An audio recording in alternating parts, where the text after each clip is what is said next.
That there are thousands of children at risk for human trafficking in the United States each year, including the state of Hawaii.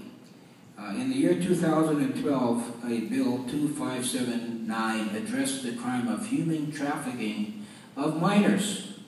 Again, it did not pass the legislature, with both the prosecutor's office and police department opposing the bill, I believe in part because it criminalized the minors if there was an arrest. Please correct me if I'm wrong. Thus, in Hawaii in 2012, we do not have a human trafficking law that includes the crime of sex trafficking.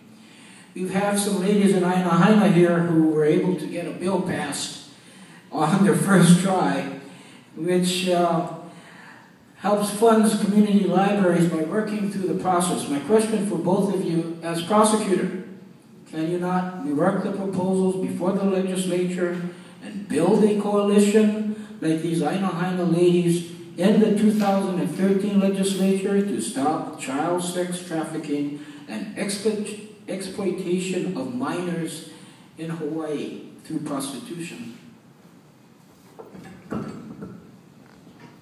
When I was first elected prosecutor in 2010, this issue came up, and I was asked by Civil Beat, what's my position? My position was, we will prosecute, we look at ways to prosecute human trafficking. In 2011, I introduced a bill in the legislature, and what it did was, it upgraded the crime of promoting prostitution in the first degree to a Class A felony. Promoting prostitution in a first degree is coercing somebody to become involved in prostitution or to have minors involved in prostitution. So we currently have laws that deal with this human sex trafficking of children. You know, since that law was passed, I have not had cases, child victims coming into the office. Let me correct that, we have one case that came into the office in which we'll investigate and we'll prosecute.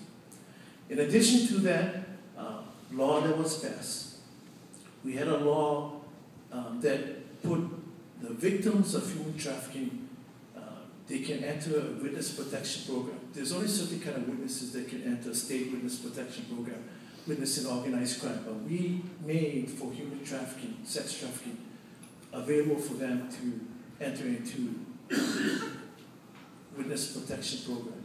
The only question now is we have to have funds to fund that program to support that. The problem with having the child victims come forward is they're afraid to testify. But we have ways to go around it. So we have addressed that problem, and we have continued discussions with the human trafficking group. Thank you.